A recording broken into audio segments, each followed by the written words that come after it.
कांग्रेस प्रदेश प्रवक्ता प्रेम कौशल ने यहां पत्रकार वार्ता में कहा कि मुख्यमंत्री सुखविंदर सिंह सुक्खू ने निगम बोर्ड में नियुक्ति को लेकर बयान जारी किया है। उन्होंने कहा कि कांग्रेस एकजुट है और हर कार्यकर्ता पार्टी के लिए कार्य में लगा हुआ है।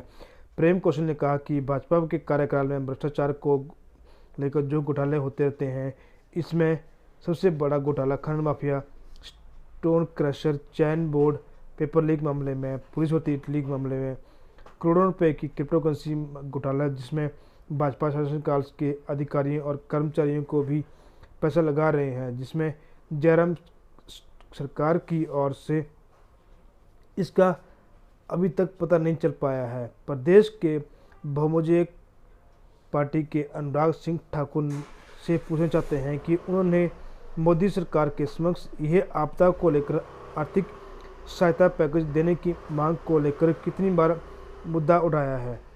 अभी तक उनकी दायित्व बनता है क्योंकि वह यहाँ के सांसद भी हैं। प्रेम कौशल ने कहा कि हिमाचल में इतनी बड़ी आपदा आई है, लेकिन केंद्रीय मंत्री अनुराग सिंह ठाकुर ने अभी तक यहाँ हिमाचल प्रदेश के लिए कुछ भी नहीं किया है, जो कि बहुत ही निंदनीय बात है।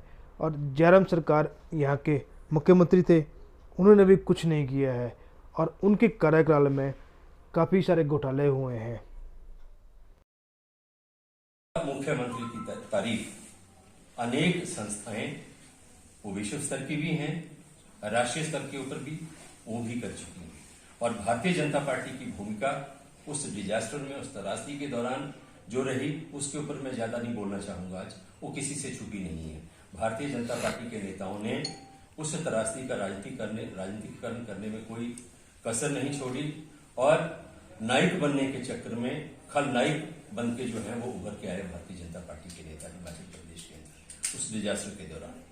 तो उसमें मैं ज्यादा चर्चा नहीं करना चाहूंगा। आज नेता प्रतिपक्ष, मुझे लगता है कि उनको कहीं ना कहीं ऐसा लगता है कि सत्ता में बने रहना भारतीय जनता पार्टी का अधिकार है। लोकतांत्रिक मूल्यों में और लोकतांत्रिक प्रक्रिया में और लोगों की जो जनमत है, उसमें मुझे लगता है कि उनका विश्वास नहीं है। वो सत्ता से बाहर होने के बाद बहुत हमेशा बेचैनी में रहते हैं, विचलित रहते हैं और कई बार वो बयानबाजी करते हुए जो है उन सीमाओं को लांघ जाते हैं जिनको लोकतंत्र में और मैं समझता हूं कि मर्यादित समाज में जिनकी कोई।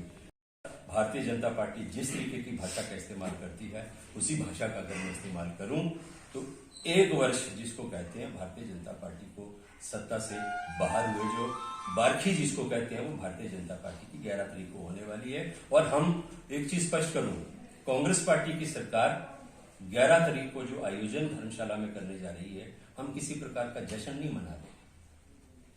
कांग्रेस पार्टी की सरकार 1 साल पूरा करना वो उपलब्धि नहीं है, हम उसका जश्न नहीं मना रहे। हमारी सरकार उसके ठुमके नहीं लगाएगी, उसकी नाटी नहीं डालेगी।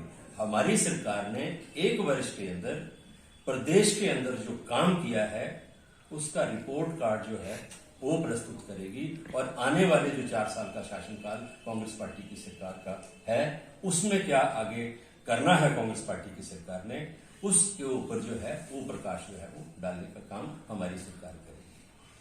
3 राज्यों में भाजपा जीती, भाजपा को बधाई।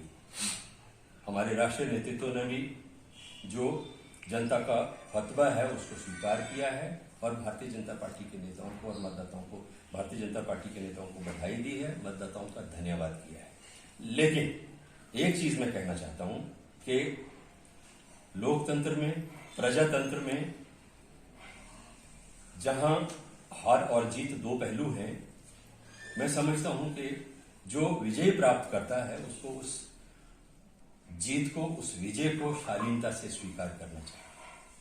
लेकिन भारतीय जनता पार्टी के तमाम नेता जो हैं वो अहंकार में तो पहले ही डूबे हुए हैं, लेकिन ये जीत हासिल करने के बाद उनके जो बयान आ रहे हैं, उनकी जो प्रतिक्रियाएं हैं, चाहे वो जुबानी हैं, मीडिया को जो बयान जारी करते हैं उसके माध्यम से है, या उनकी शारीरिक भाषा को भी अगर आप देखें तो उनको ऐसे लग रहा है जैसे उन्होंने जैसे कोई जैसे पुराने जमाने में जो राजाओं के बीच युद्ध होते थे तो रण जीत के आता था, वो उस तरीके की भाषा उनकी जो है वो शारीरिक भाषा भी वैसी ही है और शाब्दिक भाषा भी उनकी वैसी है। तो शालीनता से जो है जीत है उसको स्वीकार करते हुए जो कमिटमेंट है उसके प्रति मैं समझता हूँ कि सरकारों को और राजनीतिक दलों को काम करना चाहिए। जयराम ठाकुर सरकार